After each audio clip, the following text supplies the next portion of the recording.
So this little guy, let's call him Hacker Man. Now police just busted into Hacker Man's hotel room, and now he's going to jail. So Hacker Man is really into hacking. He starts when he's 14, he's hacking Minecraft servers, and by 16 he's hacking large crypto holder accounts so he can steal a bunch of crypto from them, and he makes a lot of money doing this. Now eventually he forms a hacking group called Lapsus, and they hack a cybersecurity company, and this makes headlines and it gets them attention, and that attention feels really good to Hacker Man. Then Hacker Man uses some of that crypto he hacked, and he purchases a website called Doxspin. Now the purpose of this website is so people can anonymously post people's personal info in order to dox them. Now after he buys that website, he gets into an online dispute with the previous owner, who we'll just call Owner. Now Owner is another hacker. We don't know too much about him. He's probably just another young adult. But Owner is mad at Hacker Man, and he still has control of the website. And he makes a full post on Doxspin doxing Hacker Man by name, and he snitches on him for a bunch of those previous hacks, like the cybersecurity company, the theft of all that Bitcoin. In fact, in this post, Owner claims that Hacker Man had stolen over 300 Bitcoin, which was worth about $14 million. So that post is up on Doxspin for like 2 weeks, and Hacker Man cannot get Owner to take it down. And that is when suddenly, boom,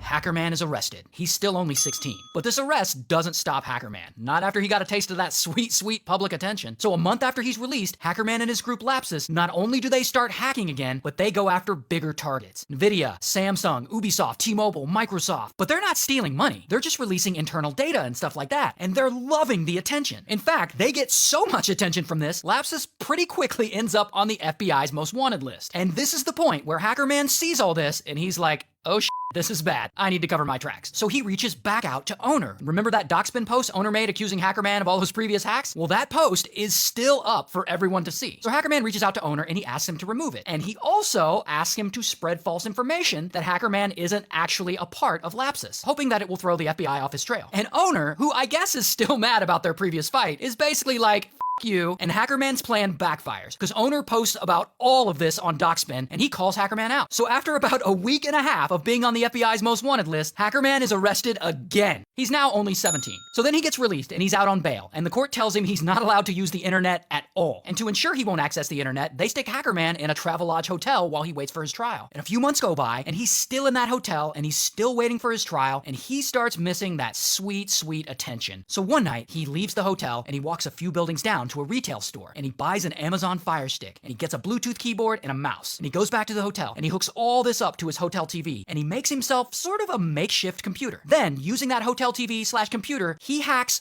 fucking Uber. And of course he doesn't ask Uber for money, no. He only wants media coverage for his hacker group. And it works. Like, news articles come out, Uber's been hacked by Lapsus, but all that attention is still not enough for Hacker Man, because one day later, he goes for an even bigger target. Rockstar Games. Using that hotel TV/computer, he pretends to be an employee of Rockstar Games, and he gets access to all the files affiliated with the most anticipated upcoming game of the decade. Grand Theft Auto 6, a game Rockstar had been keeping secret, a game they hadn't even confirmed was coming out yet. 2 days after the hack, Hacker Man posts 90 clips of GTA 6 on a Grand Theft Auto fan site, and the internet explodes. Like, GTA 6 is confirmed, video game YouTubers are all talking about it, it's all over the news, and the execs at Rockstar are pissed, because they've been working on this game for like years, and allegedly this hack cost them $3.5 million to clean up. So Rockstar execs, they contact the FBI about this, and 4 days later, London police officers bust into Hacker Man's hotel room, and they arrest him and they seize his makeshift computer. And they send him to a young offenders institute where they find him to be violent and destructive, and where he openly says he plans to return to his life of hacking once he's released. This guy just can't give up the attention. So after 11 months in the institute, he finally goes to trial. But a judge rules that he's mentally unfit to stand trial because I guess he has a complex autism spectrum disorder. But regardless, a jury finds Hacker Man guilty, a judge sentences him to life in a psychiatric hospital or until doctors deem him safe to be released. And allegedly, he still very openly claims he's gonna start hacking again as soon as he gets out. So, shout out to London. So this is Natalia, and her story is crazy. So she's 9, she's an orphan from the Ukraine, and she has a rare form of dwarfism. And one day, boom, she finally gets adopted. And she's adopted by this middle-class American family, this guy Michael, and his wife Christine. And everyone's happy and everything is going great for them.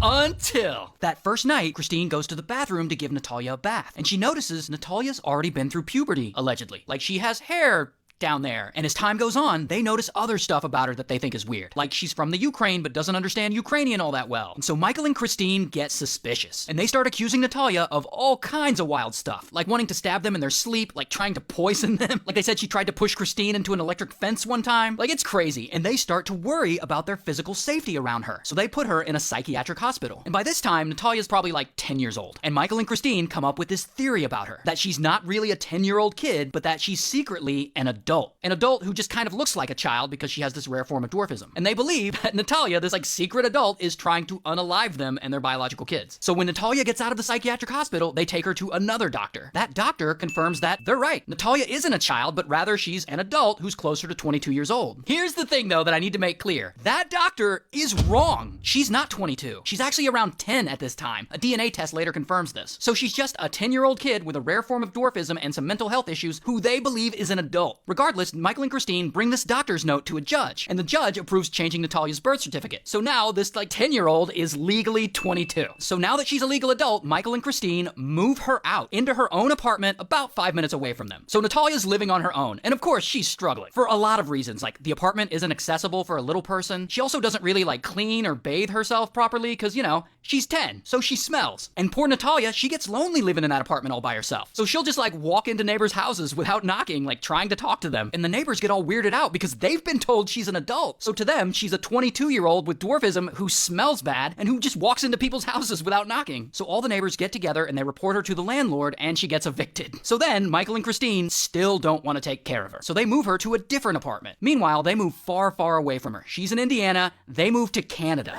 So now poor Natalia really has no one. But while she's living at her new place, Natalia meets this woman, Mrs. Mans. And Mrs. Mans immediately sees through all the bullshit. She's like, you're not 22, you're a kid. They've been lying to you. And by the way, Natalia's probably around 11 at this point. So Mrs. Mans invites her over and they end up liking Natalia a lot. So much so that she stays and never leaves. And she ultimately ends up becoming part of their family. Good for her. Meanwhile, I guess police show up to the apartment Natalia's supposed to be living in and they're looking for her. Because apparently she hasn't paid any of her bills and no one's really heard from her since she moved in with Mrs. Mans' family. And I'm guessing she hasn't paid any of her bills because she's like, you know, 11. So police track her down and they're like, why haven't you paid any of your bills? Are you okay? And she's like, I'm only a kid. And they're like, where are your parents? And she's like, they abandoned me and went to Canada. And police are like, what the f***?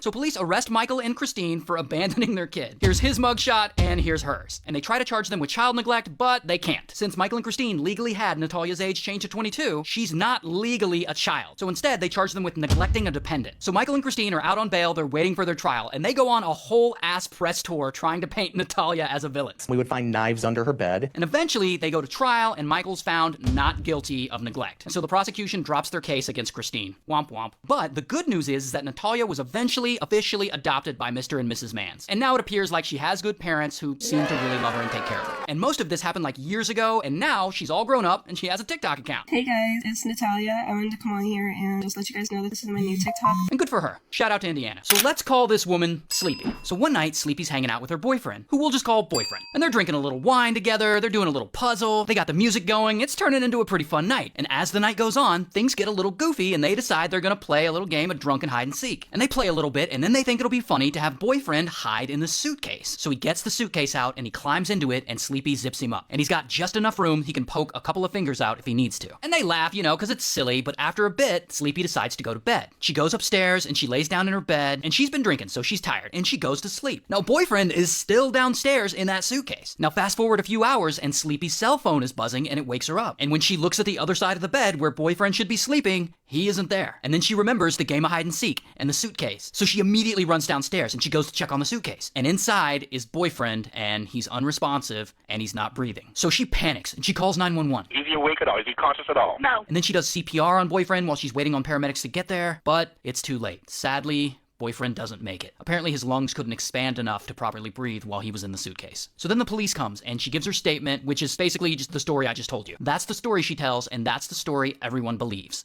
Until during the investigation, police are like, something doesn't add up. So they call her in for questioning. And at some point they ask for her phone, which she willingly gives to them. So they search through her phone and they find some videos that tell a very different story. So let's rewind.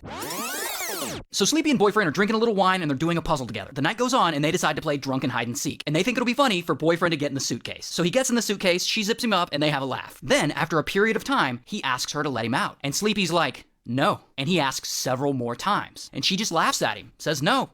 You. So he's calling her name, pleading for her to let him out. Still, she says no. So he tells her he can't breathe. And she replies, that's what I feel like when you're cheating on me. Then, allegedly, she just leaves him in there for over 12 hours while she goes to bed. And prosecutors claim she did all this to punish him for allegedly mistreating her and cheating on her. And we have video of all of it because for some reason she decided to record the whole thing. And she was so drunk, she forgot she recorded it. So police arrest her, they charge her with second-degree murder, here's her mugshot, and her trial has yet to happen because she's had multiple lawyers withdraw themselves from her case because apparently she's impossible to get along with. I think she's gone through 6 or 7 lawyers now, no joke. And all this happened in Winter Park, Florida, so shout out to Florida.